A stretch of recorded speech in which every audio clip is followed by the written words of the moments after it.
I don't have a minute though, so. Good evening. It's Wednesday, July 19th, 2023, and coming to you from Studio 1A at Lonely Tree Media headquarters in Yakima, Washington. This is the Best Lamm Sports Show. Seriously. Seriously? A little delay. No, it's not the right song. Oh, your stuff's in the wrong place. The one that I have set up, and I literally just set it up, is not set up. I literally just set it up. I heard you. I heard it play earlier when we did our test recording. That's what I'm getting at. What the heck just happened? How on earth is it different? Hit the button again. Let's hear it. It's killing me. No, it's not there anymore. It's literally not there anymore. I literally set it up. Yeah, I get what you're saying. I'm talking about the other program. Gotcha. And and on OBS, I have to load, or on GoXLR, I have to load in the recordings that I want to play. This is all live, by the way. So everybody, welcome to the show. This is great. Welcome to our technical podcast. But I literally just set this up, and all I did was minimize that program, and I've got no whatever I set up is not there anymore. How is that possible? Dad, I don't know. I don't know. I did see it get minimized. I don't know anything about the way your computer operates. I don't either. Apparently, I don't either. It seems like it has a mind of its own. Yeah, it does. All right, here. So wait. So now, nope. Still not going to play it. We're just not going to play this song. It's right there. I see it. Right? That one? That one. That's it? But I had to hit a different button. I couldn't hit the right button. This button here is supposed to play and fade it, and it's not doing any of that. Just decided not to work. I don't know. Really confusing. That's what I'm getting at. This kind of stuff is really confusing. I don't understand how it just changes things, and I have no idea what just happened. And so now there I am. So anyway, I'm your host, David Lamm. With me is my son, Parker. Say hello, Parker. Hello, Parker. Is that going to work? That will work. Just fine. It's because the audience is always here. You usually are. They do good. They do good work. I don't know. I don't even know what's happening. So who knows? This may be awesome and it may be not. We're on YouTube. We're on Twitter at Lamm Sports, which I'm thinking about getting rid of, by the way. Why? I don't use it. I don't have enough time to post enough tweets. Sure. I mean, and the stuff that I get sent to me I don't want to hear it or see it. Half the stuff that gets sent as a notification say, hey, you should look at it. No, I don't want to look at that. That's just part of having Twitter. They try and push you to look at other stuff. I think so. We're on Facebook under the Best Lamm Sports Show. You can send us an email, lammsports@gmail.com. And please, did I say .com? And please check out our webpage. You can find links to the past shows, current trivia question on lammsports.com. Maybe at this point. I don't know what's going to happen. Every time I turn on the computer, it's a new thing, so I have no idea what's happening. But anyway, DeAndre Hopkins is a Tennessee Titan. And do we care is the question. Danny Ricciardo is back in F1 this coming weekend. The NBA Summer League crowned a champion. Lots of runs scored in Major League Baseball last night. We're going to talk about that real quick. The British Open coming up this weekend. College football, by the way. College football's first game 38 days away, in case anybody's interested. Notre Dame versus Navy is the first college football game of the year, 11:30 a.m. on the Notre Dame network, which is NBC. Yeah. Do you care about watching Notre Dame and Navy as the first opening game? I mean, kind of. I care to watch sports. I do. It's college football, and I'll watch it no matter what, right? That's exactly right. Pretty much whatever. Starved of it, so I need it. Right. So 38 days. We're right around the corner. Let's talk about. Let's open this up with the trivia question because that's what I've got here. The Stave and Stone trivia question is for this week. Major League Baseball had a record-setting run scoring output last night, and so it got to me thinking about what's the Major League Baseball record for runs scored in a game for both teams, combined runs scored. So that's the question for tonight. What's the Major League record for one game for both teams scoring runs? Well, and regular highest scoring. It's just I think it. Well, what I searched should have included playoffs. Yeah. Fair enough. Okay. So that's what I'm after. Just a number, but it's not easy because it's not easy. Yeah. But anyway, so there's that. There's the question. So let's talk about the NBA real quick because we can. So the Summer League just crowned as champion. Isaiah Mobley had 28 points and 11 rebounds to help the Cleveland Cavaliers beat the Houston Rockets 99-78 to capture their first ever Summer League. What's NBA 2K24 Summer League Championship, right? That's what the official sponsor and all is, right? The question I have is, right, it's the Cavs' first title, and the tournament started going to a Summer League tournament format in 2013. The Blazers have won twice. Sacramento's also won twice. I guess the question is Summer League important or relevant? Or should they even have it? Is it, I mean, the scrimmages are good. It's what it is, basically a scrimmage, right? Yeah. Why do we have rings and an all-tournament team and a championship trophy? Why do we have all that for practice? Well, because it's the only time that the guys not named LeBron, Steph Curry are going to win them. That could be. You're never going to wait. You think Evan Mobley or Isaiah Mobley has a chance to win anything in the regular season? No, like but any personal awards or probably any team awards? Probably not. But do we need to hand out awards to everybody all the time? Is that a thing? No, but there's still like it's still a tournament, right? Like this is a thing that exists everywhere, whether it be elementary school, middle school, high school. Yeah. You do tournaments all the time. There's club basketball all the time with trophies everywhere. Sure. So, and I get it. This is just the next step of that. You go from playing college for a trophy. But we have that for already. So hold on. You play for your conference trophy, right? And you play for your interseason tournament trophy, your battle for the Atlantis trophy. And then you pay for then you play for your tournament trophy. Yeah. And then you go to the Summer League and play for your Summer League trophy. And then you go to the NBA and play for your division trophy and your conference trophy and your trophy. Yeah, so there's a lot of trophies out there even without this. This doesn't change much. It's just I've never really sat down and thought about how many different trophies you could win. I guess, but between like your senior year and like your second year in the league. I kind of thought once you're a professional basketball player, you're playing for an NBA trophy. You're playing for the championship trophy and those things, not a summer league trophy. I mean, I just like it. I don't know. Okay, and that's going to bring us to a whole nother thing here because there's more. Do you watch summer league basketball? I mean, I watched a little bit. Yeah, I watch it just because it's on and there's no other basketball, right? I mean, in WNBA, if you want a little bit of that, but also, I mean, you get these new guys. Yeah. And see, that's my argument about summer league. If you're gonna allow teams to just sit players because like a Victor, Wembanyama, what's the point of making them be there at all? Like, right, if they're only gonna play one game. This is now no fun. I really don't need to watch, Evan Mobley in his second year, right? Chet Holmgren. Really I don't need to watch Chet Holmgren. Like I saw him last year in summer league. I don't care anymore. So and just so everyone can see, this first picture. That's a summer league trophy or summer league ring from 2022, from last year. And this is by the way, this is an NBA championship ring from 1947 from the Philadelphia Warriors.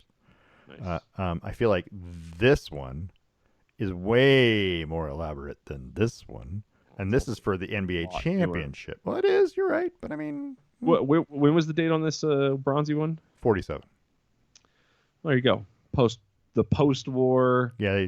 No, like could be a lot of reasons, but if you look at, you can go online and look. They have a list. They have like I don't know what do you want to say, a walkthrough of all of these championship trophy or championship rings from like 1940. You don't have all of them, but pictures of all of them, but from 47 on through to the present, and you can just watch them get more. It seems like every year that we want one better than last year. It's got to have 6 more diamonds than the last year. Well, think about this. An average NBA player in 1946-47 season made between $4,000 and $5,000 a season. True, and this ring was probably twice that. And that ring was so freaking expensive at the time. It probably was, too. Yeah, and that one diamond was hard to get. Why? Because they're not just farmed out of Africa like they are now or wherever they are from. So, yeah, it's Arkansas. I get it, Arkansas. Yeah. They have a diamment mine in Arkansas. Also known as the Africa of the South. The Africa. I don't know. I don't know if that sounded wrong. I didn't mean it in the wrong way. It was just trying to. Holy moly! But yeah, it's just. It makes sense. Like when I've looked at like championship trophies from way back when, they just look. Yeah, they just look weak. Plain, they look really right? weak. But now, if the NBA didn't start making money until like the 60s. like I the guess late that's 50s, true. 60s. It Yeah. is not making money. Like Not what that are they kind going of to get? because the TV But now started they're coming in. making billions and Well, 'cause billions of TV, dollars. So yeah. this is a small hit. Those are But some first eating wins. but is the NBA? No, here's a question: is the NBA giving them these rings, or is it the team that's giving them these rings? Well, the NBA gives them these rings. You think the summer league ones? What about the NBA title rings? Like I think When they get when them the team made, wins, right? The team, yeah, yeah. the team gets the title rings. So the But team the summer pays league for ones, it. I think, are just kind of like I I don't don't know. know. They look kind of generic. They're different. I don't know if they're going to have like a logo on it or something like that. I don't know, but they're different every year. What I've noticed is each one of the summer league ones is different too. I don't know. I feel like if the teams are paying for this is probably the reason why a ticket costs so much. But what do I know? Because you got to pay for rings and trophies and things for stuff that doesn't matter. Because the summer it's practice. These are practice games, and we're giving away trophies and having an all tournament team and a champ. This is dumb. That is dumb to me. Why do you need recognition for practice? You're the best practicer ever. Thank God. It's still a competitive tournament of basketball. It's That's like saying just because you're not in the NBA, it's just practice. It's like you can be a European player with a long career. You can be a G leaguer. Yeah, G League has a tournament. Yeah, absolutely. That is your league championship. The NBA has one already. This is literally a league. It is not really. It's a practice league. It's literally called summer. It's league. practice league. We're talking about practice. You're talking about practice because you want to undervalue this competition. But it is. It's just practice. None of those games count for anything. All of them are just practice until the playoffs, right? And then even those are just practice for the finals. You're right. Even those are just practice for the next year. But you got to get there first. You got to win enough to get there. It's all just practice. So let's be abstract about it, and let's try and just appreciate the fact that you actually get to watch some guys, right? Some guys that you don't normally get to see. Chet Holmgren. Get time, and it's great. I don't know. But so also, I'm looking at a picture of the sides of the Summer League ring, and they just say champions with the it says UNLV on there because that's where they play the tournament. Right. Because Las Vegas, they don't have any markings on there that say the teams. Okay. So these are definitely sponsored by them. Then let's talk about this. Let's talk about the in-season tournament that's going to happen this year. Sure. Why? Why not? Why though? Why are we having an in-season? Why are you going to have an in-season basketball tournament? They do it in college basketball all the time. I haven't heard you raising a stink about that. That's not true. They have preseason tournaments. If you want to call those in-season, you can call them what you want. Pre-league tournaments. Non-conference tournaments. Right. That's fine. What if these are somewhat non-conference games? That's fine. None of these are going to count towards the season record, I don't think. Right? I actually don't know. It goes from November 3rd to December 9th, right? So it's a month, right? And there's pool play. You're going to play four games against the teams in your pool. And then you're going to have it's kind of like soccer. It's kind of like a preseason tournament because it's super early. It is. What I don't like is who's going to play in this if there's a chance to be injured and none of those games count towards the final? Why would you play and risk being injured in a game that doesn't matter? Oh, there's a prize pool. I get it. There's a prize because the players need more money. I don't get it. I don't understand this at all. I think this is dumb because that's what players are trying to get away from in every league across the world. You ready I don't for want this? to play as much. So a little Google search. All 67 games across both stages of the in-season tournament will count toward the regular season standings except the championship game. Why not there the you go. Game? So that's why you're going to play hard. Why not because the championship game isn't part of your normal scheduling. Okay, so it's just pulled outside of it. So just play to get into the championship, and then we can sit out. We don't have to do anything, right? Because we don't want to play in that game because that might not work. That might not count. Contract bonuses, etc. I get it. There's a thousand reasons why people are going to play hard. So money's the reason, right? Is money not the reason for all of it? I guess, but extra money is the reason why you're going to play in this tournament, right? It's extra money. That's people's only incentive for playing hard ever is more money. I don't like this idea of an in-season tournament. I don't like it. I think it's dumb. I don't think it changes much. It's literally not going to be any sort of hindrance on really anything. They're going to talk about it is all. I think it's a bad idea. I think if the NFL said, "Hey, we're going to have 6 extra games in the middle of the season, and it's going to be an in-season tournament, but they're going to count towards your regular season," the guys would be like, "No, we're not doing that. We're not going to do that. We're not going to play those games as part of this because no other league, baseball might, because they play 162 games anyway. What difference would a couple extra games more or an in-season tournament make? But Baseball needs to lose 40 games before they think about anything else. But yeah. But I just don't like this. I think this is dumb. I think this. Oh, we're gonna have at the conclusion of the tournament, the NBA will name the most valuable player of the in-season tournament and the all-tournament team. We got to give them trophies. We got to give them rings. We got to give them all this crap to recognize that you won these 6 games. I think that's dumb. That's dumb. I don't think it matters. Like, I don't think it changes anything. Like, I don't think anybody major is going to get hurt during it. I mean, very rarely do players get hurt at that point in the season. Big injuries happen early and late. They don't usually happen like December. If you have to play them anyway, if these games are part of the counting games of your 82 games for the season and you got to play them anyway, then yeah, it doesn't make a difference. You're right. But the championship game doesn't count. Why is that the game that doesn't count? I couldn't tell you. That seems dumb. Is it just because those 2 teams will have an extra game on everyone else? But all the Final 4 will have 2 extra games on everybody else. But those 2 games, semifinals count, but the final doesn't count. That doesn't make any sense. Anyway, here's your pool, and this is the best picture I could find, but here's your pool teams. They've already drawn the pool. Yeah. Right? Portland's in probably the worst pool you could get in.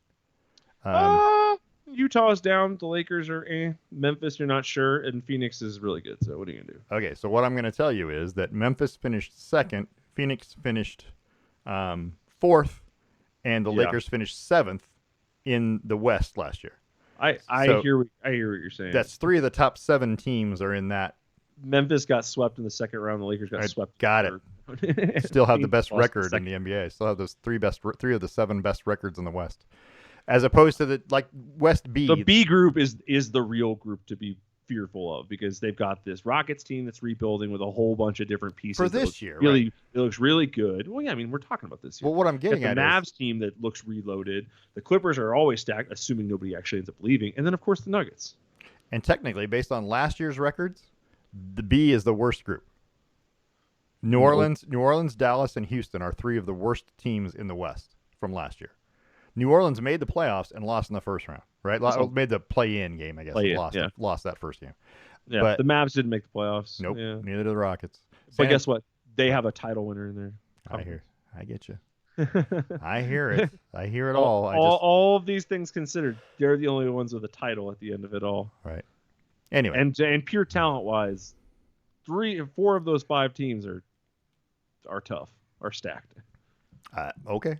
I don't know. I don't know how good any of these teams actually are. I know that Denver's good. I know Sacramento's good. I know Memphis won 50-something games last year. I know Phoenix should be better, should be good, right? Well, something to consider. Jaw's suspended for half the season, right? So you're talking about a Memphis team that doesn't have Jaw for the whole entire playing tournament. So that's that. But you saw how good they were without Jaw last year. Yeah. It's true, and that may be. You're right. It may be. So that's a Memphis team I'm not really worried about. That's a Utah team I'm not really worried about. The Lakers are always someone to worry about, and Phoenix has a lot of talent. And now with both on their team, yeah, Phoenix has a lot of talent. Yeah. Anyway, all right. I'm just not thrilled with the direction we're going with this in-season tournament. I don't like it. It's not that it's because it's different. It's why? Why did you need? What is it that you needed to add this? Why did you feel like this is going to add more entertainment value? The Final Four is going to be held in Las Vegas, right? Yeah. And that's great if you live in Las Vegas or can afford to go because they're going to charge an astronomical price for you to go to one of those games. So the average fan won't be able to go to those. Average fan can't go to most NBA games. No, I can go to pretty much any NBA game. If I sit in the nosebleeds, and I might have to pay. The average fan can have a okay experience and go pay $80 and go to an NBA game. Right? But if you want any kind of decent experience, it costs $200-$300. Assuming you bring 2 people, you're paying $600 to go to it. Most people just don't have $600 to throw at a basketball game. And I agree with you. What I'm saying is the average NBA fan who has that $80 experience for the okay experience for a regular season game is going to pay $300 for a in-tournament season semifinal game if he wants to go. It's unaffordable now. It is absolutely unaffordable. Everything's unaffordable now. Well, I'm not saying it's unaffordable. This doesn't get too worldly. I can go to any NBA game. I can afford to go to one and sit wherever. If it's $100 at most, okay, I'm okay with that. If it's $300, I'm not going to that. There's not a chance. I'm not paying that money. That's dumb. Right. But that's my point here is that you're trying to say that this Las Vegas tournament is particularly not affordable. It's going to be. I don't think that's the case. I think it's going to be like an all-star game where most people just can't get tickets, period. Right. It's going to be more like that. Sure. Not as much that you can't afford it. You just don't get. Well, neither one. Even if you got a ticket was available, you wouldn't be able to afford to go. But regardless, go look at the price of Lakers Warriors. You're not going to that game. I'm not going to that game. I don't know anybody who can afford to go to that game. Even when both these teams are in the bottom 4 teams in the conference, no one can afford to go to that game because sitting anywhere deep, sitting up in the nosebleeds to go watch Steph take on LeBron costs you $400. So tickets are outpriced, period. Yes, you can go to a Blazer game because they suck. You could probably go to a Rockets game because they suck. But try and find me that $60 nosebleed ticket to a Lakers game, any Lakers game, unless they're playing the Pistons. Well, and those tickets are always cheap. Pistons tickets are always cheap. I mean, they're terrible. So it should be the Spurs tickets, right? Well, but they've got the hype right now, the future of the NBA or whatever you want to believe. Sure. So I don't have a problem with the play-in tournament. It doesn't change anything. I mean, if these guys want something else to brag about, something else to make them happy, fine, whatever. It doesn't do anything though. It just doesn't. And I'm not going to those games. I'm not flying to Las Vegas to go to them. I know you weren't going to either. I'm not going to go to pay that kind of money to not watch a playoff game. Like I'm going to go to the playoffs. I'm not going to go to an in-season playoffs. I'm going to the actual playoffs. So this, like anything, I think they're going to try it. And I think after a year or two, I don't think this is going to work. The play-in tournament has had really good reviews, or not? Yeah, but the in-season tournament, I don't think it's going to stick. I think they're going to get rid of it after a couple of years. It doesn't seem like it's that great of a thing. Do they not have the schedule out for the NBA? Don't we already have that out? No, I don't think so. Oh, so we don't have. You can't look up ticket prices for any of the games. Yeah, not yet. That's not fair. All right, never mind. Okay, fine. Just curious. I don't know. Okay, we'll move on. But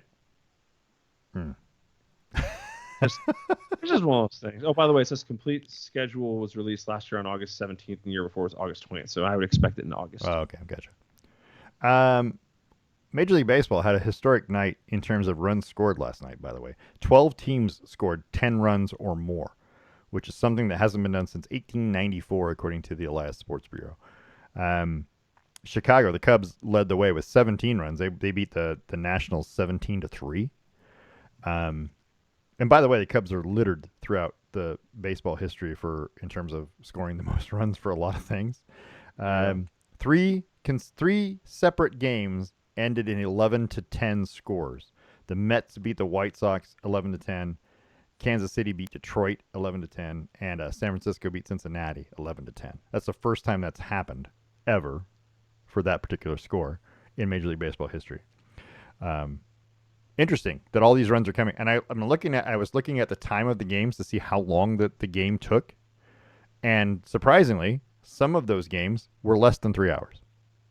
Yeah, and that many runs, less than 3 hours. That's a lot. I mean, that's a lot of runs. 21 runs is a lot to be under 3 hour game. Some of them were longer. There were a 3.5 hour game. There was a 3:48 in there too. But I mean, a lot of them were right at 3 or 2:45. And I'm like, 2 hours and 45 minutes, and you scored 21 runs. I would watch that game.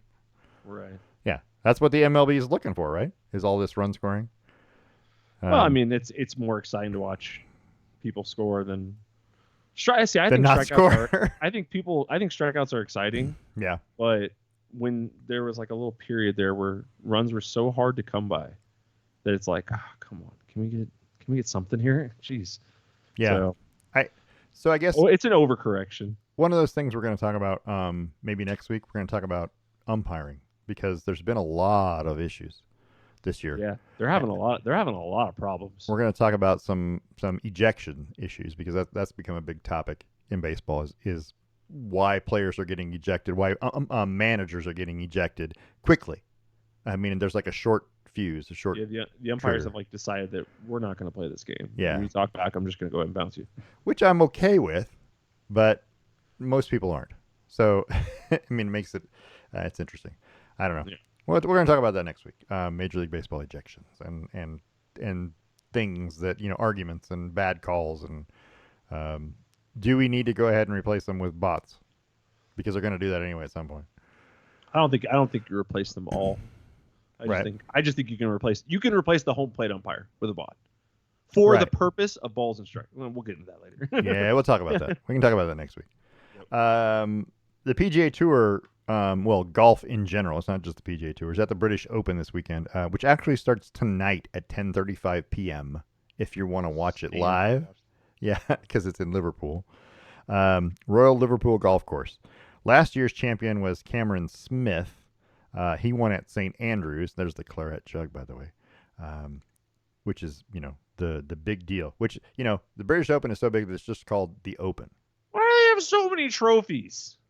I don't understand. They give out trophy. There's 1,000 in-season tournaments. Hold on. He doesn't get a ring. He doesn't have a ring. He just gets but he grabs a quick $2 million every time he comes in fourth. Yeah, that's true. That's true. I'm sorry they don't give him rings, but they give the fifth place guy $1 million. But these are individual events as opposed to a team-based You're not game. wrong. Yeah. I'm just trying to say that you're complaining about the NBA getting a potential couple rings a season. These guys could stack 12 to 15 trophies. I suppose they get a trophy. Every tournament. If you win that much, but you deserve it. Yeah, but what I'm saying is every tournament has a trophy, but you maybe win 3 or 4, 5 if you're really good win that many, a year. It's not like you win a crap ton of anyway, but you don't get rings and you don't get your whole team doesn't get anyway. Whatever, we'll talk about it later. Yeah. So and then last time it was at Royal Liverpool, which was 2014. Rory McIlroy won the claret. I don't like Rory, so he's a piece of work. He said, he said the other day. He said the other day he wouldn't play on LIV if it was the only tour available. Yeah, I heard him say that. I'm like, why are you so angry? What are you so mad about? I get that they think that LIV was trying to ruin golf. That's not what they're trying to do.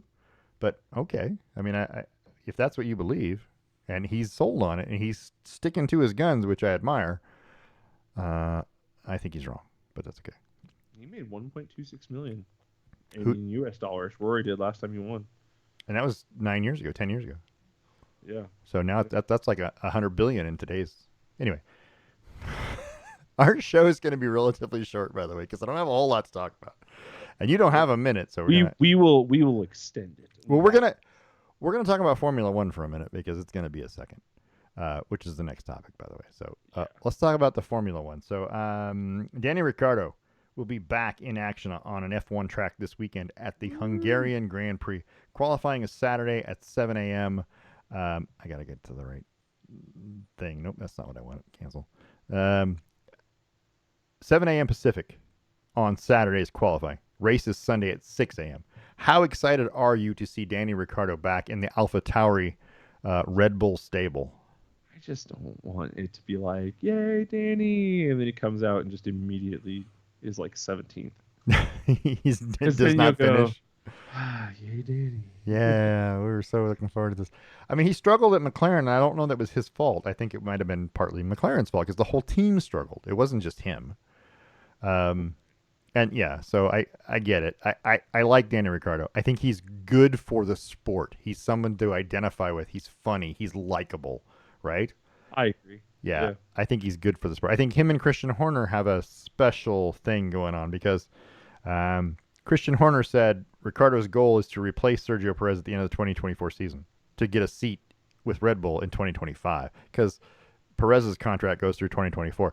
Why would he say that out loud? Is that fodder for shots fired at Sergio? For Perez? Maybe. I mean, trying to motivate him? Yeah, trying to motivate him a little bit, but also, I mean, it feels to me like the Sergio Perez Red Bull thing has ran its course. Maybe. It just feels like it's happened. Like I feel like Sergio wants more. Whether or not he's going to get it is a whole other story. But I feel like that's where it's all gone now. So I'm just not sure that Christian Horner's like sold on keeping him around. I think part of the problem is this hat. That that hat. I don't know what the pattern is. I can't tell. It's kind of I don't even know either. But that's pretty exciting. I mean, dashing, I guess, is the term we're going to use. Yeah. One of the things I do love about what's it called, Formula One, is all of like the cool things, like the team wears, like the hats and things like that. Yeah. They're available everywhere. Yeah. Like, you just go buy it. You can get them. Like something, you can get them. I'm looking at his hat now. This is his Canada GP cap. Oh, okay. It is a heat. What's it called? Like a thermal type thing. thermal type cheetah print type thing. Yeah, So it's definitely cheetah print. the cheetah print is for Hispanic heritage or something. Okay, I don't know. That sounds right. I'm looking at pictures of it right now. Sounds right. It could be. I don't know. What I like about Danny Ricciardo, what everyone likes about Danny Ricciardo, is that Max Verstappen is so serious, dude. Sergio Perez is so serious. Lewis Hamilton is so serious. Like, even when they're goofy, it doesn't feel really goofy. It feels kind of like, okay. Fake goofy. Everyone is so freaking serious in this sport. Right. It's nice to have that guy. Lando and Danny were the best team because they were so much fun. And you know who else was fun to listen to? Sebastian Vettel. The problem with Sebastian Vettel was he's German funny. And German funny is super serious. It's dry as heck. It's dry and sarcastic. And it's fun to listen to, but you have to take it a certain way. And So you know what? You're right. There's a lot of super serious. Max Verstappen is a dry interview. Yeah, he's not exactly fun. No, Danny Ricciardo, you don't know what's coming out, and so he's he is a good interview to listen to because you have no idea what he's going to say, and I like that, and I just liked him in general, just as a person. We saw him in Texas, at Austin, Texas, at the U.S. Grand Prix in Texas, and he, there he is out there with his cowboy hat and his Western shirt. You know what I mean? Right, he's a similar. Yeah, he's a crowd favorite no matter where he goes because he no matter how bad he is. No, exactly. That's why he keeps getting a job. Well, it's true. I don't think he's as bad a driver as he had struggled at McLaren. I think he's going to be better. I don't know if AlphaTauri is the right place, and we'll see because that car's not. How can that car be bad when it's Red Bull's car, right? Well, it's because they're supposed to do their own R&D.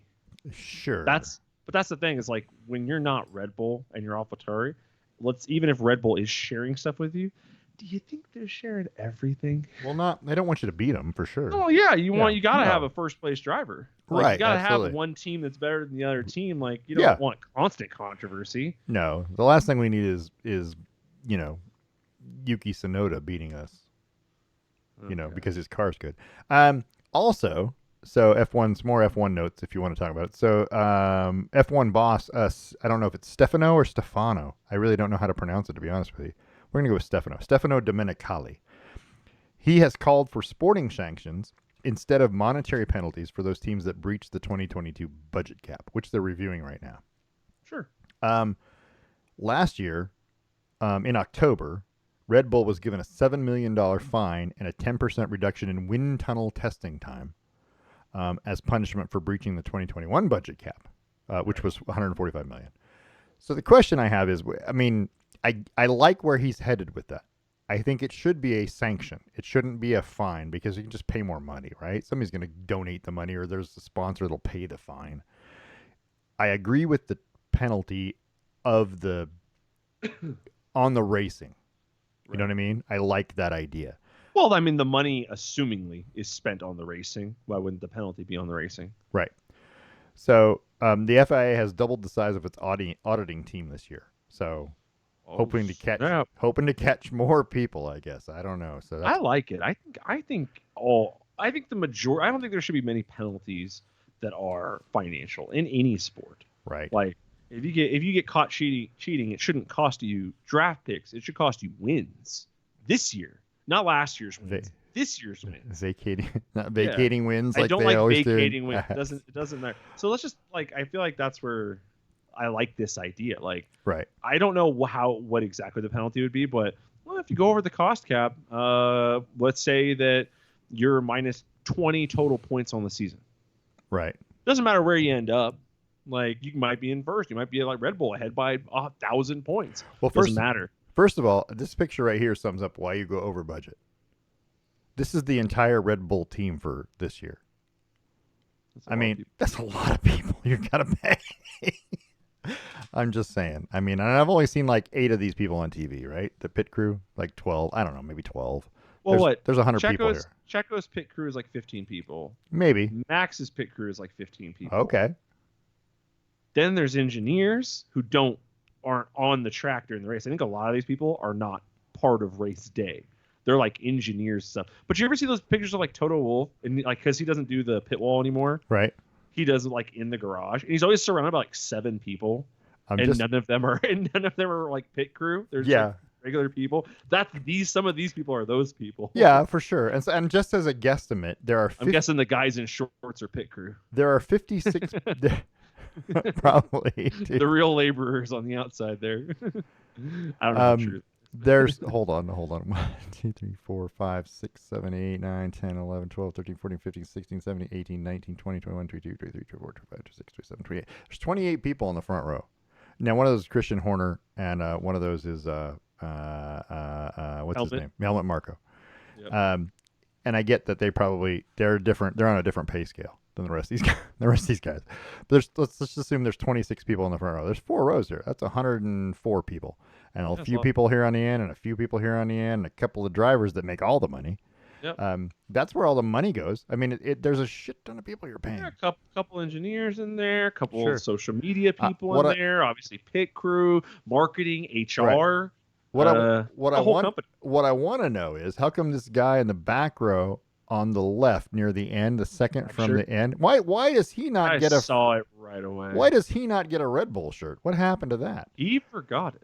Hey, everybody bring your shirt, and he didn't bring it, right? Yeah. Damn it, Steve. Gosh, there are a couple people in different shirts. There's not many. There's a couple people floating around in different shirts, and then of course the guys on the outside are in shorts, which I don't understand that. Why are those guys in shorts, but other guys are not? I don't. Well, there might be more people in shorts. You just can't see them because the front row is the only ones you really can see. I'll tell you what this. So while we're analyzing this picture, so people, if you're just listening right now, you're missing out.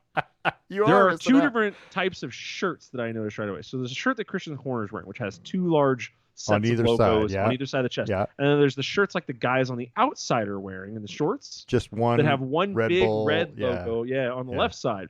And so I'm not sure who they are, like what makes that different. As a matter of fact, I do not think those guys are pit crew. Those are probably like boosters or donors or whatever. They just got in the picture. Just take this shirt. I swear. One of my least favorite experiences was when we were playing PK80 at Portland State. Yeah. We had these 3 big donors at Portland State. They took a team picture at center court. Yeah. And the equipment team and the op managers couldn't be in it, but the boosters were. And I was like, man, hell with those guys. Yeah, they didn't wash a single jersey. Grumpy dudes. But it's also another funny thing here is the 2 guys in the front make more money than everyone else combined. Yeah, I would imagine. So I'm looking at the picture, and I know that there's 4 guys here, right? Well, Marko and Horner probably get paid based on performance of the team, or Helmut Marko might not even. I mean, I don't know. But he's a volunteer. He's just getting out of the house. But the 2 guys in the front, and those 4 guys encompass about 90% of the salary. Christian Horner's salary is $10 million per year. Yeah, it doesn't surprise me. Performance-based bonus of up to an additional 5, so he has $15 million salary. And I'm guessing that him and these 2 drivers it's probably 90% of the salary for the team. Helmut Marko's is 4 to 5 per year. No one knows for sure. Right. Yeah, but so hey, if this isn't a paradigm of the world right here, if this isn't like what is it called? Like the 1% right here. Right. These 4 guys make 5 times the wealth, 20 times the wealth of all 100 and something others. And to be fair, the 2 guys in the front are the ones that do most of the work, right? I mean, they're the ones who drive the car, who actually who are putting the risk out there. Risk reward. Here's what I'll say about that. Yes, they are putting the direct risk. Do they put in the most hours? Probably not. Do they put in the most stress or labor intensive stuff? Probably not. Let's face it. If they're getting in shape to drive, right? So from a physical standpoint, that's just good for them anyways.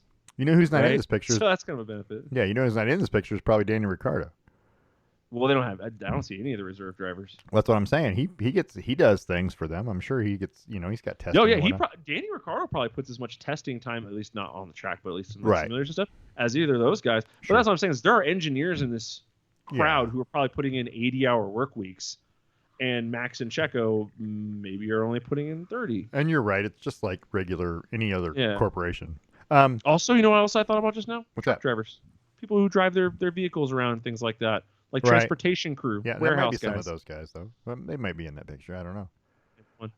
they might be, food service guys, the guys that that make that make Christian Horner's omelet.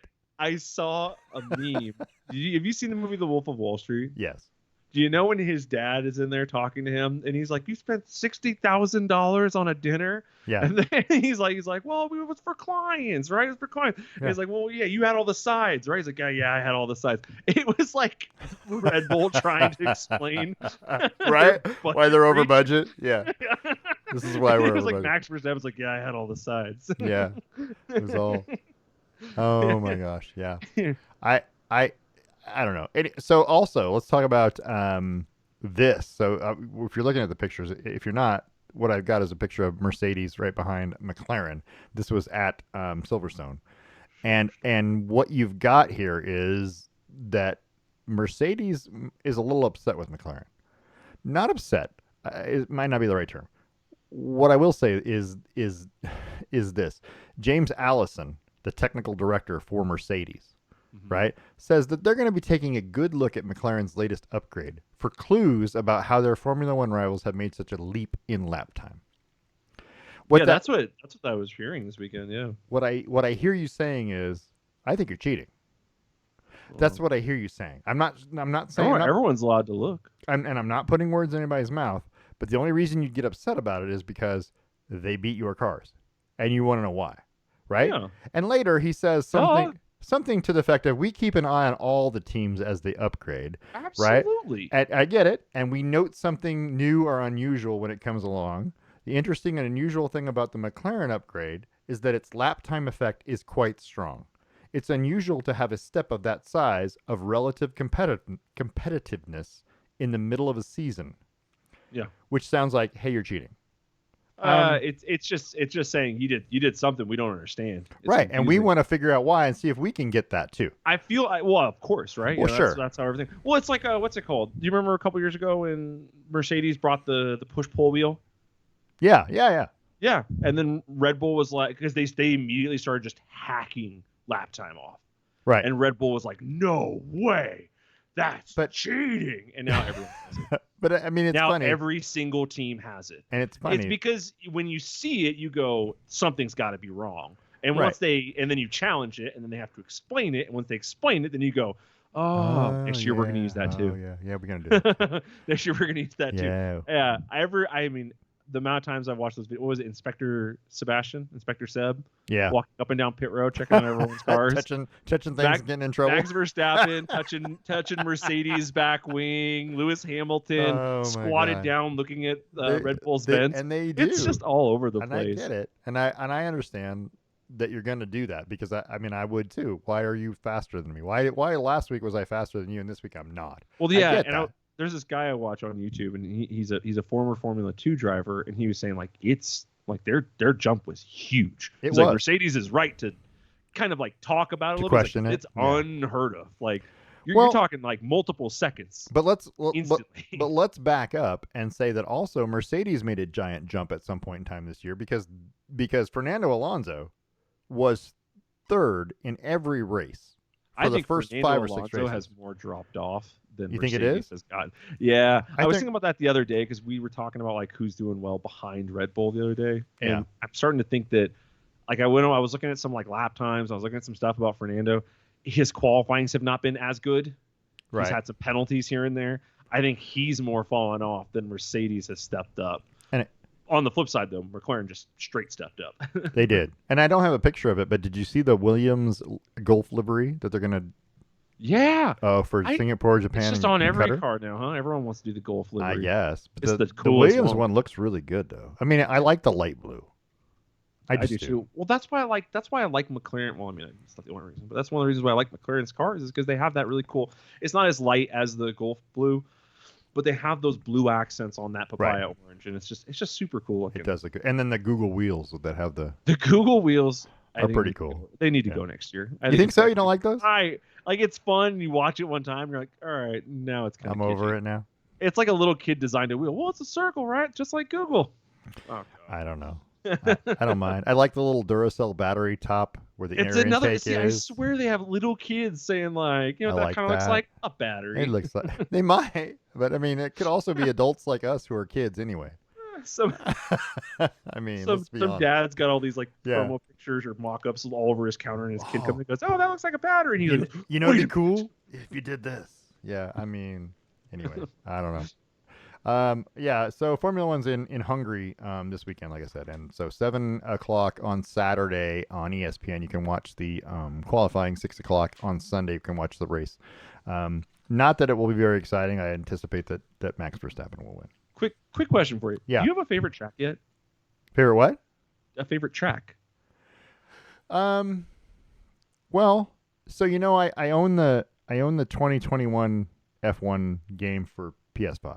Sure. And I race on there occasionally. I don't do it as much as I did when I first got it, obviously, but I still race on there just for fun. There are certain courses that are easier, I guess. Let's say the Austria course, the Red Bull Ring. Mm-hmm. I like that one. Silverstone, I like that one. Those two races provide the most, I guess, speed and technical things combined. I like the road courses because there's more chance of someone colliding with someone else. I mean, yeah. Let's be honest. As race fans, you want to see a collision at some point. Everybody wants to see it. We don't want anybody to get hurt. I just want to see a collision. But I like those courses where you can go fast and you also need to be technically good. Because the more speed there is, the more chance there is that something happens and you go flying off the course, which is pretty cool. I don't know. Red Bull Ring is pretty nice. Elevation changes and all. I like the Silverstone one. I know it's flat, but it's got some high-speed corners that we've seen, like 2 years ago, Lewis and Max, or is it 3 years ago? Yeah, those kind of collision things. I do like those tracks that have a really sharp first turn that you're going into, and that's Azerbaijan. Coda. Yeah, Coda has a pretty good one. Uphill and to the left. Yeah. Azerbaijan has one of those sharp left-hand turns. Monza. Azerbaijan has two sharp ones. Yeah. Right at the beginning. Like 1 and 3 are like super 1 and 2. Might be 1 and 2. It's like two left-hand turns. I think it's 1 and 2. Yeah, because it's like there might be quote a 1 before that, and then it's 2 and 3. Yeah. It's like a slight turn. I don't know. But yeah, it's those first two major turns of Azerbaijan are like straight 90-degree turns. I like those. What I'm still trying to figure out is this: if the racing line is out in, right? You go from outside in. That's literally what you do. Is you go from the outside of the corner inside to the in, and then you go back to the outside, right? That's the speed. That's how you carry speed through a corner, and that's great. How come the pole position guy is not on the outside? He's always on the inside, and he has to beat you off. And he gets a it's not half a car length. Maybe it is. He gets that little lead, and he has to beat you off the line, and then he has to move over in front of you in order to make that corner at the speed he wants to make it. That causes a lot of issues, and I'm not saying it's wrong. I like that. But what I'm getting at is, how come he doesn't have the outside? How come the outside guy isn't first? It's not spot? Always the outside guy, right? Because it is. At Silverstone, the first turn's a right-hand turn. Yeah. So first place is on the outside. No. Do they flip it? I don't think that's true.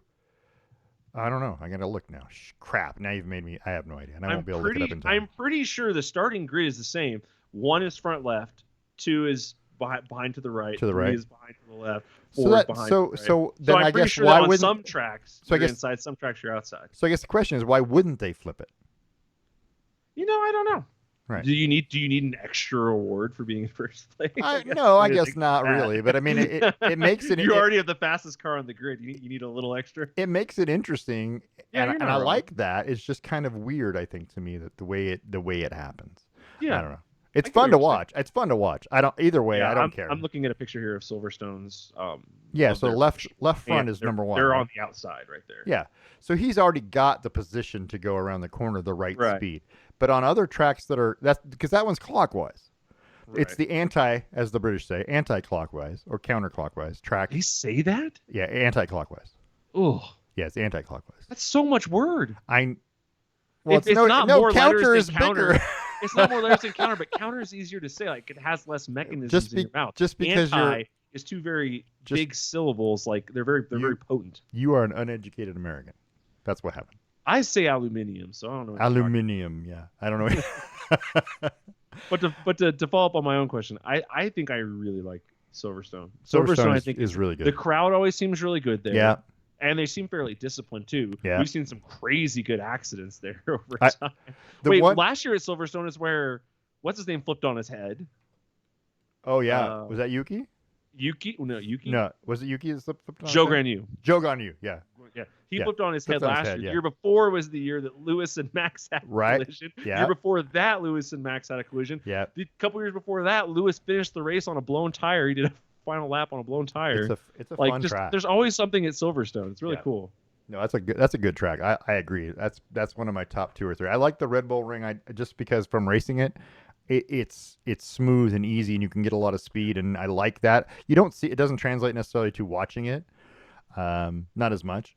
I like the road courses because they're close, and there's issues there. Like, hey, he brake checked me, that kind of thing.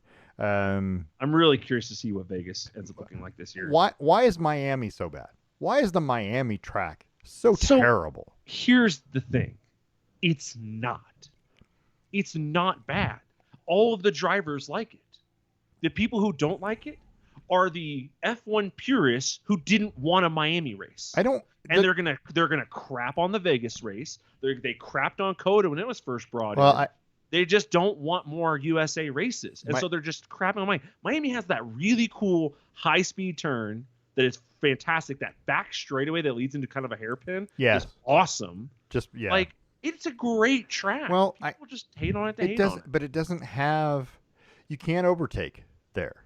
Not easy to overtake. Which there's almost too many turns. What you want is a track where you can have passing. You need passing. What I'd like to see is these cars run around somewhere like the Indy track, Indy 500 at the Indianapolis Motor Speedway, where it's just a big quad oval, right? 4 turns, full speed. There'd be more passing. It'd be interesting to see how these cars react to something like that. What we get is different tracks, and I like the different tracks, don't get me wrong, but some of them are really boring. The Spanish Grand Prix, there's an example. Canadian Grand Prix. Those are tracks where nobody passes anybody. Nothing ever happens. If you're out in front, you're going to win. And unless you have a problem. Yeah. There's half the tracks on the circuit are kind of like that. If you're out in front right away, unless there's rain or a major collision or super red flag at the late or yellow flag late, you're gonna win. And I don't like that. Monaco is one of those things. Qualifying at Monaco is what you watch. The race, not so much. Monaco is a beautiful heritage course and things like that, but in terms of competitive racing on race day, it's fun for crashes. It is good. It is good for crashes. You're right. But if you're watching, if that's what the draw to it is wrecks, then the course is missing something. Right. So yeah, I think they need to clear out a couple of those little turns. I don't know how you do that. It's in the middle of the city, but right. They're not going to change it though. They've modified it already. Actually, it used to. When they come out of the tunnel, right up by the casino, and they go down the hill. That used to be more of a straight through, but they made it a big left-right turn. Right, to try and slow people down because they were grabbing too much speed. Correct. People were slamming that wall on the backside because it's because after you get through that, so if let's say that turn wasn't there, that little like box wasn't there that you go around. Right. You went straight through it. It would slightly curve to the left, and then you have a kind of a hard right and left. And people were running right through that thing like crazy. And then what you saw this year, especially when it was raining, right? You saw people just driving right through it anyway. That was interesting. I like rain. I love the fact that a little bit of rain changes everything on F1, and it makes it way more exciting. Yeah. I want more of it. Which is, and Spa is coming, so it'll be raining in Spa. Yeah, always. By the way, I did hear a fun thing about NASCAR the other day. Yeah, I heard taking less and cashing checks. And I loved it. I was like, yeah, that's a good one. Making lefts. Yeah, for sure. That's all it is. Yeah. Anyway, more to follow. We'll talk about the Hungarian Grand Prix next week. Right. The results. Let's talk about the NFL for a minute. Let's do. We got a few things. DeAndre Hopkins is now a Tennessee Titan. So DeAndre Hopkins has played in 19 games over the last 2 seasons for the Arizona Cardinals, which is half the games. Yeah. Last year he played 9 games, 64 catches, 717 yards, 3 touchdowns. The Titans last year averaged 171.4 yards per game passing, making them 30th in the league in passing offense. They're 296.8 total yards per game, also 30th in the league. I don't know. And they have Derrick Henry still, right? This is a run-heavy team. Why would you sign as a wide receiver? Why would you ever sign with the Tennessee Titans? What is the? I mean, he's getting okay. The 2-year deal, $26 million. I get the money aspect, but he could probably could have got that somewhere else at another team that actually throws the football. Why would you go there? I personally don't see what the draw is. Number one, you're going to a team where the coach has made it abundantly clear in the past that he wants to run the ball. Right. Like, so that kind of puts you in a weird place to begin with. Number two, who's the Tannehill, Willis? Like, yeah, any of these guys exciting you as a player? Right. Like, no. This has all of the makings of either a money move, meaning maybe the market's smaller on him than people thought it was, so maybe it's a money move, like, hey, this is where you can get the most, or maybe it's a personal move, like, hey, I have friends in Nashville, I want to live in Nashville for a little bit. It could be. I don't know. It's weird. But from a team standpoint, it does not make a lot of sense. It looks weird, and the Patriots were apparently in the running to get him, and apparently Bill Belichick didn't pull the trigger on it, and everyone, all the pundits, we call them pundits, I don't know, professionals, experts, whatever, at ESPN and other places are saying that's a missed opportunity for the Patriots. And it might be. I would agree, yeah. They if they believe Mac Jones is as good as Mac Jones is supposed to be. I don't know, but Bill Belichick told me last year he was going to be awesome. Yeah, I don't know. Bill Belichick just lied to everyone. Everyone. But, I mean, maybe not the first time. So, Saquon Barkley for the Giants. They were unable to reach a deal before Monday's deadline for franchise players to agree to long-term deals. Barkley has said he is contemplating his next move and might have to sit out the season rather than play under the franchise tag, which is a $10 million tender offer. So the offer's out there. He can make $10 million, 10.091, whatever it is. I can't remember. It's just over $10 million. Yeah. This season under the franchise tag, right? And they were trying to hammer out a long-term deal. And he's willing to sit out as opposed to play for $10 million. And I this is me. I'm old school. I don't understand that. Just play the game. You're under contract to play. Yeah. Just play. Why would you sit out a year? Last person to do that by Le'Veon Bell, by the way, which didn't exactly work out great for him either. Did he sit out, or he demanded? He sat out a whole season. Oh. Yeah, Le'Veon Bell sat out a whole season. So he didn't have to play under franchise tag. Right, because he thinks he's worth more. And I understand you thinking you're worth more, and I get it. But if your team hasn't cut a deal with you, and you're only obligated to play under this franchise tag for 1 year, right? Take the money and go play. It's not chump change. If you don't play, you're not going to get paid. Well, all right. So let's think about this from Saquon's point of view. Okay. Obviously, he wants security, right? He wants job security, more specifically salary security. Mm-hmm. Reasons why he wouldn't want to just play, obviously, are injury. Sure. And he's been prone to injury the last 2 years. He's had injuries both years. So if he takes this chance, right, gets injured, he assures that he will not get a big deal next. Or he can play the what if game, sit, and hopefully someone comes along and pays him. Like, that's kind of his gamble to take, I suppose. You could talk about, like, integrity and contracts all you want, but that crap went on a long time ago when, there was a point in time when the teams didn't make a ton more than the players. Like, they weren't netting, thousands of times what players were, being paid. Sure. That's what's happening now. So players are realizing that they are why people are here. I guess. It. So they're trying to get their market share. The running back market is bad though, because Josh Jacobs in the same boat in LA or in Las Vegas. Well, they should all thank Ezekiel Elliott, because Ezekiel Elliott essentially forced Dallas to sign him to a big deal, and then has underproduced. And now no one wants to sign a running back to a big deal. Right. No one. Kamara can't get. I think the only person who's going to get paid what they deserve is Nick Chubb, and that's because he doesn't get hurt. Knock on wood. I'm going to try and draft him this year. He doesn't get hurt. He produces. Yeah. He scores a ton of touchdowns. He does. He's a team player. He's quiet. He doesn't get in trouble off the field. What isn't there to like? He's going to get paid. Barkley, by the way, set a career high 1,300 yards, just a little over 1,300 yards last year rushing for the Giants, and was the team's leading receiver with 57 catches. Yeah. So I get it; he's valuable, but I don't. I I'm an old, and I've told you this before. Everybody hears this. I'm an old school person.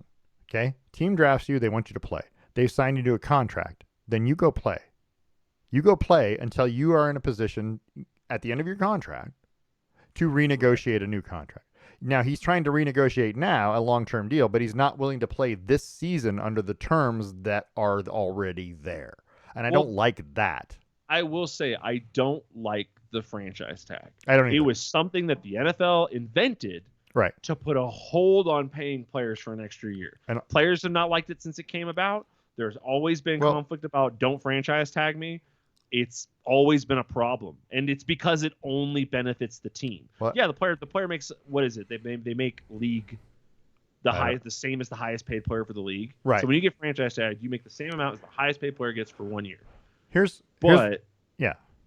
It's you run your risk because they don't franchise tag quarterbacks. Not very often. They only franchise tag dangerous positions, safeties, running backs, linebackers. Yeah. The positions that are high impact, lots of injuries, those positions that get franchise tag. The NFL is using it as a crutch, and I just think it needs to go away. I'm not blaming the running backs for not liking it. I would agree with you. My issue is just that I'm like I said, if a team drafts you and they want you on their team, you play for whatever it is that they're whatever fair market value is, right? You play for them. You sign a contract, you play. And you just play until that contract is over, and then you renegotiate, right? Now, they know he's going to be a free agent. They slap him with a franchise tag. Oh, I don't like that. I want a better deal. I want a long-term deal. This is them trying to keep you for an extra year, right? Before you fly and go to somewhere else. And I get that. They clearly want you, right? But they don't want to overpay for you for 1 year. Why should I slap you with a 7-year deal? They don't want to hamstring past this year, right? Because why would I want to slide you to a 7-year deal, and knowing you've had injuries in the past? Number one, Saquon Barkley. Yeah. Why would I want to commit to that, knowing that there's a chance you might only play 6 games next season? I don't know that. I'm not saying that's going to happen, but what if it does? What are my reassurances? Because everything seems to tilt towards the player's favor and not towards the team favor anymore. Right. In that you have to guarantee money. You have to. I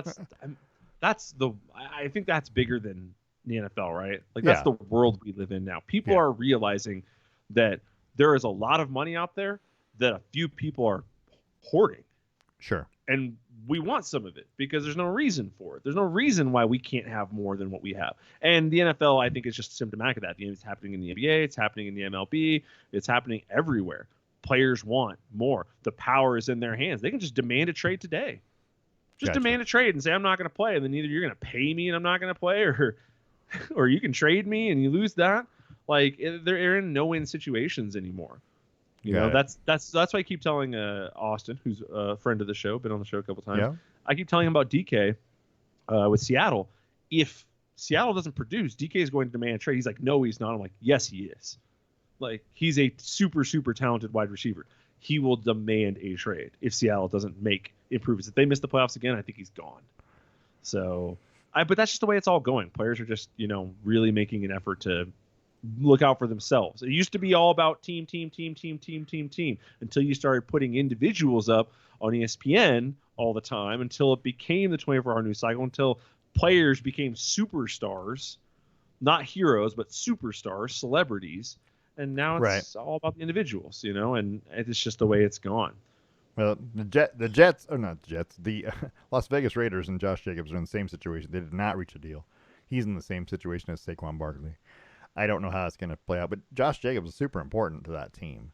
So is Saquon Barkley. I mean, they are super valuable, and I get it, but it's weird.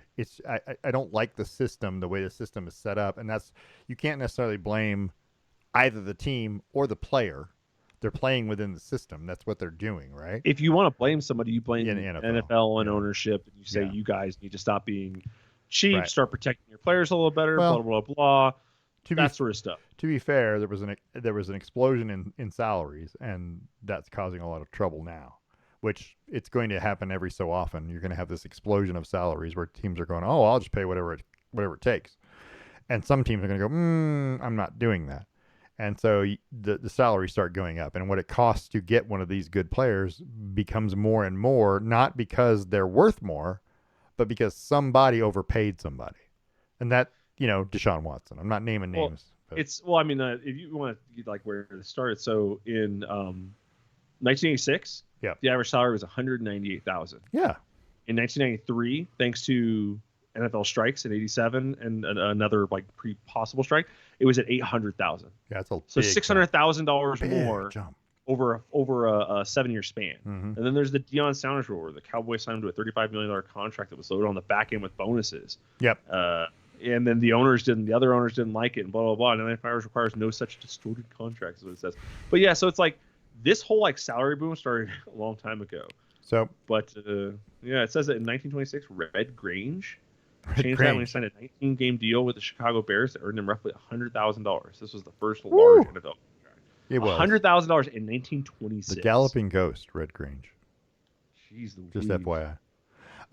So speaking of Deion Sanders, by the way, he's going to miss the Pac-12 Media Day because, quote unquote, his doctor recommendation follow-up procedure because of his foot surgery, something. What I'm asking is, you're Deion Sanders. Couldn't you have said, "Hey, dude, can we do it tomorrow?" Why does it have to be today? Why? I mean, I've got a thing going on. Could it be? I mean, why can't we do it tomorrow? What is one day going to cause the problem? Why are you going to miss media day? I feel like this is him trying to not be in front of a camera. That maybe I'm wrong, but I feel like that's what we're doing here. I don't think that team is in as good a place as he thinks it is. Not just as he thinks it is, as I'm in Denver. All of these people think this team is going to compete with TCU in week 2, with Oregon in week 4, because he's with USC in week 5. Yeah, I know people are drinking the Kool-Aid, man, absolutely, and they're all about to die. Prime is out there telling you how good this team is. No, in the last 2 months, he's been quiet about the team's progress. He came out real hot, real loud. We're getting this guy, we're getting that guy, bing, bang, boom. Then all of a sudden, practices start. Right.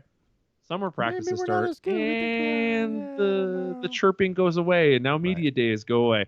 I'm not saying they're not going to be good. I think they're going to be better than one win, which is what they had last year. So more news and notes. Tiger's ex-girlfriend,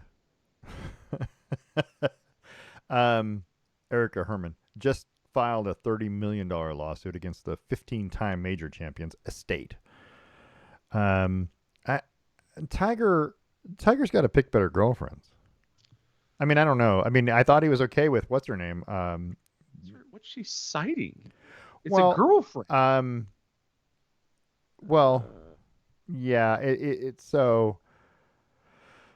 Filed a lawsuit both Woods and the trust that owns his $54 million Florida mansion, seeking $30 million from the latter amid unspecified allegations of sexual harassment. Towards her? Apparently. I don't know. Woods wrongfully using it against her non-disclosure agreement, using it against her and citing a federal law that prohibits or prevents the enforcement of non-disclosure agreements in instances of sexual assault and harassment. I don't know if you can be, I don't know what's going on. All I know is that she's dropped a lawsuit on him, right? He's got if I was him, let's just stay away from women. I mean, I don't know. What do I know? But he got divorced, and then he went out with what's her name, a skier, and and now he's with this girl who is now apparently there's a problem. Either he's got an issue, or he's bad at picking girls. So this is an unlawful eviction lawsuit. Okay. So that's what's happening here. She's saying her $30 million claim was based on how much it would cost to rent her property, like Woods' beachfront mansion north of Palm Beach. For the 6 years of residence, she was allegedly promised by the golfer and then denied. Herman alleges she was tricked into going on a short vacation, that when she arrived at the airport, agents for Woods told her she had been locked out of her residence and would not be allowed to return. So, and let's be honest, she was the manager of his Palm Beach County restaurant. Yeah, before they became whatever they are. boyfriend girlfriend, I guess. Let's call it that. I mean, she signed an NDA and he threatened to fire her. She tried to get out of it, and the Right. judge said no. Well, she alleges that he threatened to fire her if she didn't sign the NDA. Yeah, this is interesting. Yeah, I know, right? The problem is that like inherently you want to look at this and go, oh, she's just chasing money, yeah. But maybe not. We don't know what they talked about. And now Tiger Woods has a little bit of a track record. Right. So it's hard to say, right? At what point is it him, right? Right. Is it him or is it her? And we don't know. But I mean, it's interesting news just to watch because it's another common thread. It's another Tiger thing, right? Yeah. Let's also talk about the fact that the Jets are on Hard Knocks. Love it. Do you? I mean, Aaron Rodgers. I do. I like the idea of seeing it, but is it going to be a distraction to the freaking Jets? Probably. It's a distraction to every team. You got a brand new quarterback. None of the teams that are on Hard Knocks. Yeah. I don't think they end up doing very well most of the time. No, I would have to look at that. I don't know. I haven't checked that out. But that's one of those interesting things. There was a shooting in Auckland, New Zealand, ahead of the Women's World Cup. 3 dead. I don't know why it's got anything to do with the Women's World Cup, which is Australia. New Zealand, I know it's close, but I mean, I don't get it. All right, hold on real quick. The Raiders were 2019 Hard Knocks, 7-9. 2019. Browns 2018, 7-8-1. Buccaneers 2017, 5-11. Rams 2016, 4-12. Texans 2015, 9-7. Ooh, good one. There's your winning record. Falcons 2014, 6-10. And here's the best one. Bengals 2013, 11-5. Okay. So historically, though, so the average is probably about 7 or 8 wins. Oh wait, hold on now. Dolphins were 7-9 2012. No season for 2011. The Jets were 11-5 in 2010, and the Bengals were 10-6 in 2009. So there's a couple seasons there, but since 2014, no one's had a winning record except the Texans. So it's not that great. It's not that great a thing. It's got to be a distraction to have all those cameras and the stuff going on. It just has to be. It can't be that much bigger of a distraction. You wouldn't think so, right? Than what's NFL Films is out there every day. ESPN's out there. Yeah, but they're on the practice field. They're not inside the locker room. They're not inside those places where normally people aren't during practice. I did like though that last year they did the Rams Chargers both. Yeah. And so you got to hear a lot of like Justin Herbert mic'd up and stuff. I thought that was pretty cool. So also you've got apparently hazing and sexual misconduct, let's call it that, in the Northwestern football program. I mean, there's all kinds of stuff, and we're going to talk about that at some point in time later. But it's like a giant story. It's a giant deal. Even though they've already fired the head coach, and I don't know. Pat Fitzgerald was the former coach. Anyway, I just this stuff that goes on in college football, and Northwestern is a fairly elite school, private school.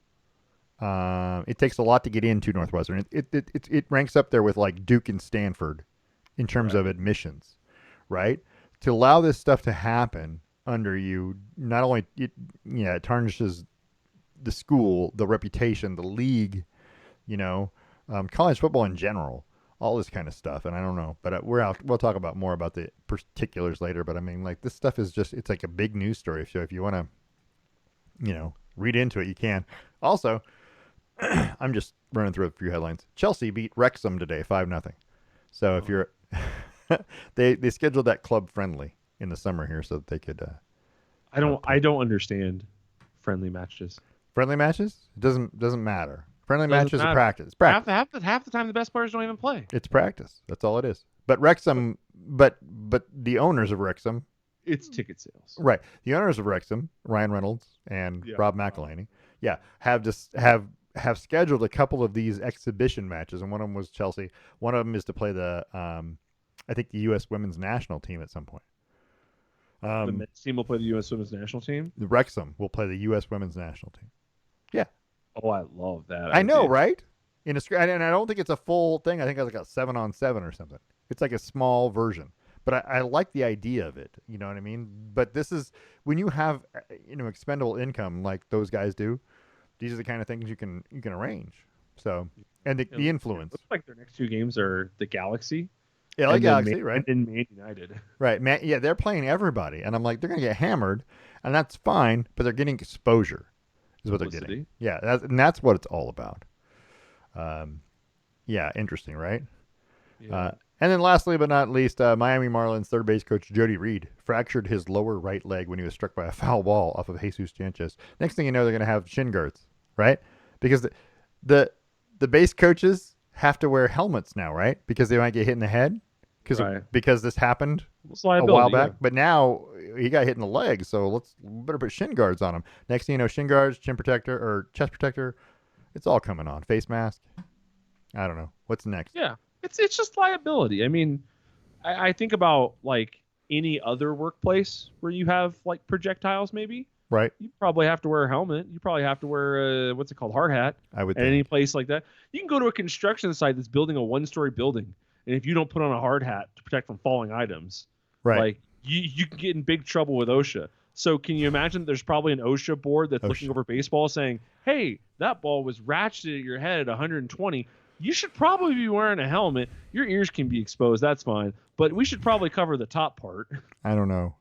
There's so much that happens on I mean, I don't know. OSHA regulations are pretty strict in terms of things that you can and can't do. It's because the one time it costs you. But again, it's because baseball won't be hurt. But everything is like that. Every reason why you have a warning tag on something is because somebody was an idiot. Let's be honest. Well, for sure. That's usually what happens. That's exactly right. But it's like I read all the time about like small businesses getting sunk because they didn't quite have something right, and next thing you know, some guy steps on a nail because he didn't require him to wear steel-toed shoes or whatever, and then he sues you because he misses work for 4 months, and now you can't pay for that, and you can't pay for it, and now you go under. It won't hurt baseball. And I know it won't. I know it won't. But it's like it's just like oh my gosh, this coffee spilled on my lap. How did I know it was going to be hot?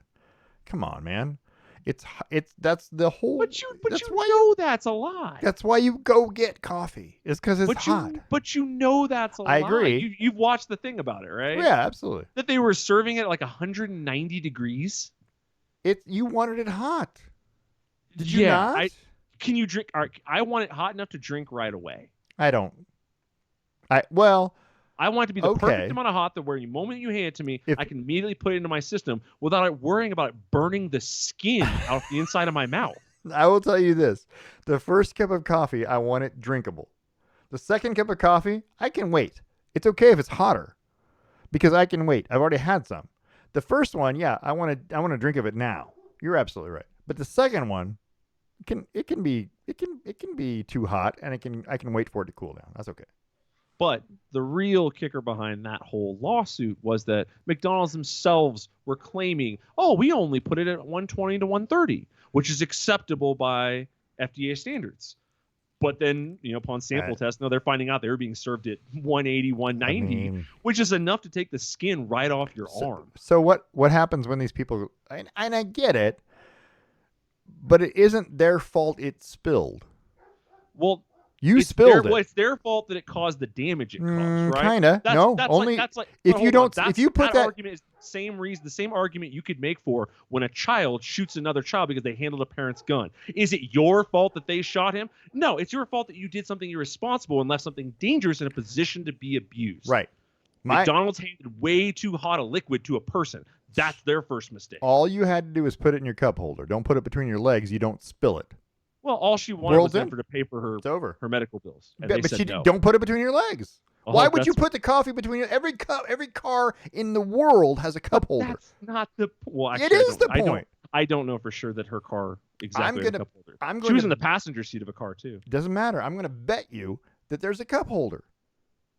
What car have you ever been in that doesn't have a cup holder, either in the door or in the middle? Which one? Name one. Have you ever been in a car that doesn't have one? Yeah, a freaking Ferrari, genius. Okay, but she wasn't in a Ferrari. I'll bet it does, and I'll bet it does. Actually, there's a bunch of cars out there that don't have cup holders. I don't know, but they're all like hyper sports cars. And things I just don't know. Yeah, I mean, but I'm just saying. All you had to do is put it in the cup holder. Don't put it between. I would never put a hot. But is there not a reasonable expectation that even if you do spill it, would it's not going to destroy you? Would you have done that? Would you have put a hot cup of coffee between your legs? While you were driving. I mean, no. Okay. Well, she wasn't driving. She was in the passenger seat. Okay, whatever. Anyway, Yeah, in the car, son, would you her have son done was driving it and handed her the coffee, Would and then you- she sat down to pull off the lid to put in sugar. I do it in the middle console where my cup holder I hear is. what you're saying. I hear what you're saying. Okay. There's a But- smart idea, there's a smart answer, and there's a dumb answer. Regardless, She was dumb. they served us a cup of coffee too hot. She was dumb. See, Dumb people you shouldn't are be rewarded. literally Don't be falling rewarded for for being dumb. exactly what was done. Right. You need to. There's a video out there to watch on this whole thing that talks about how McDonald's got their congressman and a bunch of other people on board to spread this. The world's suing everyone for everything. It is. Literally, Toby Keith was paid money to put the line, spill a cup of coffee, win $1 million in his song. Yeah. Paid money. He was bought, puppeted. He didn't have to. And now you are regurgitating that He same didn't thing. have to. McDonald's has liability for serving something way too hot. Okay. All Plain right. and simple. And all she wanted was, hey, I get it. Accidents happen. That was way too hot on you. I just need my medical bills covered. McDonald's get said, nah, I not get a it. problem. And she said, fine, I'll sue you. And that ended up costing them 5 times as much. If they would have done the right thing, started double checking their coffee and how hot it is and things like that, and then paid for her medical bills and then made course corrections to be better human beings, it would have been fine. But no, it's a giant corporation, and they didn't want to shell out any money for if I was McDonald's, I would sell. By the way, the car they ran was a Ford Probe, which has cup holders. Hold on, we're getting to that. Ford Probe cup holders. I've never actually seen the inside of a Ford Probe. It has to. The Probe does not have any cup holders. Anywhere. With the car parked and without a place to set her coffee, she on the put door the cup between her legs. I don't. No, it says the well, you're Ford reading a Probe story. does not have any You're not cup reading holder. something from Ford. You're not reading technical This data. is one from Capital One Autonet. That's not it. It's recapping the whole thing. Nope. I don't buy it. I don't believe you. Not at all. Yeah. I think. Third degree burns on 16% of her body. Skin grafts. Oh my goodness. She could have held it in her hand, not squished it between her legs. She's There's a million places to do this, not between your legs. The Ford Probe does not have any cup holders. Boom. I don't buy Ford it. Probe does not have any cup holders. I don't believe Boom. Another website. The Ford Probe does not have any cup holders. The Ford Probe did not come with cup holders. I don't believe you. You don't have to believe it all you want. It's the truth. 1994 Ford Probe does not have a single cup holder in the car. So annoying. This lady from here, Mazda Capella, posted a picture of the inside of her Probe. No cup holders. So now immediately your argument goes back to crap. Just put in the cup holder. There's no cup holder to put it in. I'm looking at it right now. Hold on. Yeah, it's kind of crazy, right? But again, it's a sports car. This is what I just said a second ago. Some sports cars don't have them.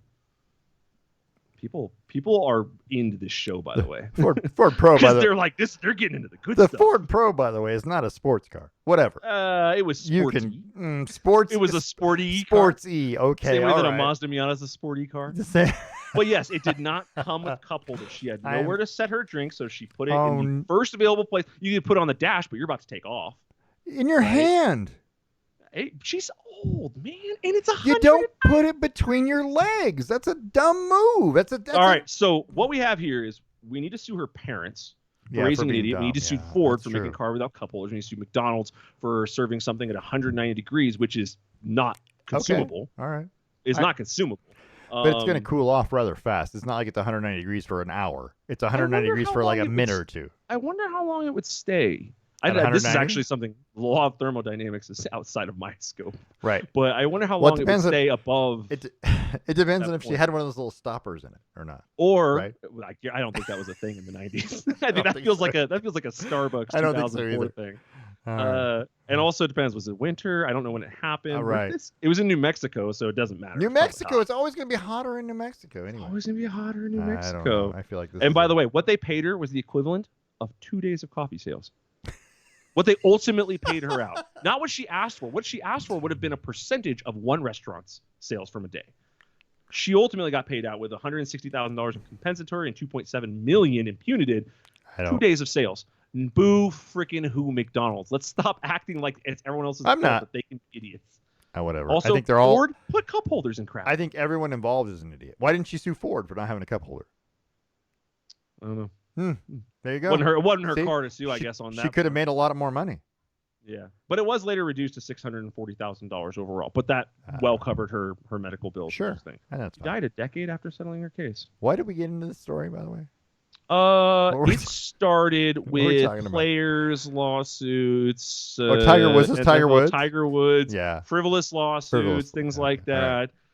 Yeah, it's a very interesting and fun one. We rabbit holed that one really good. Yeah, but that was a good rabbit hole. You're right. Because we you know what we came away with? Ford probes don't have cup holders. Ford probes don't have cup holders. That's what we learned today. What the hell? I'm going to write that down. This is what we learned. Your initial argument was like, put it in a cup holder. Put it in a cup holder. And then really, when all of a sudden it was like, there's no cup holder. It's like, oh. Well, that doesn't make any sense. Well, then crap. You put it on the floor, you put it on the dash, you put it between your legs. You need to use two hands. But see, I would expect that if I bought a Ferrari, a Lamborghini, something like that, it wouldn't have cup holders. I would get that. But a Ford Probe is not a sports car. You can call it that all you want. It is not a sports car. I don't know why you wouldn't have cup holders. Why would you make any car without a cup holder? Everybody, anyway, like a Ferrari doesn't ever get doesn't want to take a drink with him. That's true. Hold on, I'm gonna figure out something for you. The inflation calculator, we're getting there. How much was a Ford Probe new? $16,450. $16,000 car. Yeah, doesn't have cup holders. In 2000 or in 1994, and what is that worth today? That is worth about $33,000. Yeah. A $33,000 car nowadays. I'm writing it down on the notes on our show notes, by the way. Ladies and gentlemen, tune in next week when we talk about why don't Dodge Vipers have air vents? Right? I mean, I don't even know what's going on here. We'll find something more exciting to talk about next week. No, I thought that was great. Well, something we didn't cover, by the way, though. Yeah. Which is important. The new uniforms that are all dropping around the league. We'll talk about that next week. Oh, okay. We're going to get into a uniform conversation? Yeah, we'll talk about uniform next. Because the Broncos have a uniform drop on the 25th, and another team has a uniform drop on the 25th. And you saw that the Seahawks dropped their throwback uniforms? Yeah. Yeah. I was like, okay, I was expecting something awesome. It's the 1977 uniform. It's great. I like it, but it's not a big deal. Austin texted me. He goes, they totally nailed it with this. I'm like, yeah, they nailed it 30 years ago. They nailed 40. It's like they re-nailed it. I mean, you couldn't go wrong with it. It was great to begin with. I don't even understand why. Anyway, whatever. Yeah. Yeah. We got in that conversation. We'll talk about it tomorrow or next week. God, I don't know. I don't even know. Quick side note. Yeah, there's more notes. Liebeck, the lady who sued McDonald's, sued for $20,000 to cover her $10,500 in expenses, her future expenses, which were being tallied at $2,500, and her daughter's loss of income for taking care of her during that time, which is about $5,000. So $18,000. McDonald's counteroffer $800. How freaking insulting! That's pretty insulting. I will agree with you. Get the hell out of here! Get the hell out of here with that. And when McDonald's refused to waive her offer, that's when she got an attorney, and that's when it went to district court. And all right, guys, we're getting played off. Yeah, you got the music coming up, and I was told, and I listened back to this. The music, and it sounds loud in my ears. It's not that loud, apparently, on the way out. Yeah, it's not as loud as I think it is. Let's hold on. Let's back up because we have the trivia question still. I was about ready to play us out. We haven't even answered the trivia question. The Major League Baseball record for runs scored in a game for two teams. You know what it is? It's like 35, 36. Give me a number. It is not. Is it higher? So it's actually 49.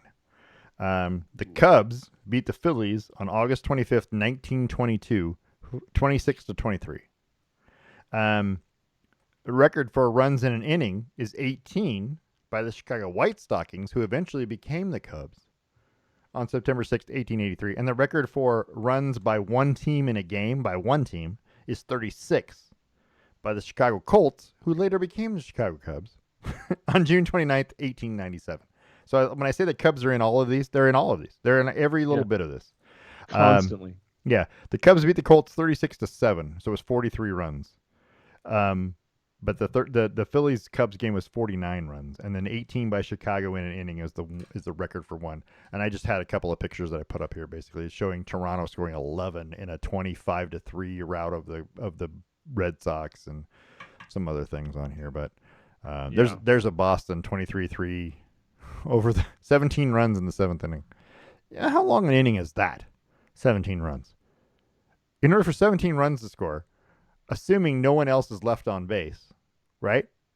when it happens, when you get done, you have to have 20 batters come to the plate. That's batting around twice plus 2. That's a lot of batting. Just FYI. Anyway. Well, the Rockies the other day gave up 23 runs in 4 innings. So yeah, I mean, there's been a lot of scoring going on in Major League Baseball, and that's kind of why I brought this up. But anyway, there's that. So let's see if my music is still playing. Oh, look at that. And it just kind of ended. So, but we're gonna keep it on. So, are we? Hey, it's back. It's back. We're on YouTube every week. We're on Twitter at Lamm Sports, on Facebook under the Best Lamm Sports Show. We are on, where is it? Facebook, Best Lamm Sports Show? Lamm Sports. You can email us, lammsports@gmail.com. You can go to the website. This show is going to be on there. And most of the last year's shows are on the website at lammsports.com. I want to thank ESPN, Fox Sports, NBC, ABC, CBS Sports, the NBA, the NFL, NCAA, PGA, Formula One, and of course our sponsors, The Range in Yakima, Boss Kitty Yarns, and Stevenson Wine Estates in Hood River. This has been a Brain Rock production, a division of Lonely Tree Media, LLC. Well, thanks for listening, and we'll see you next week.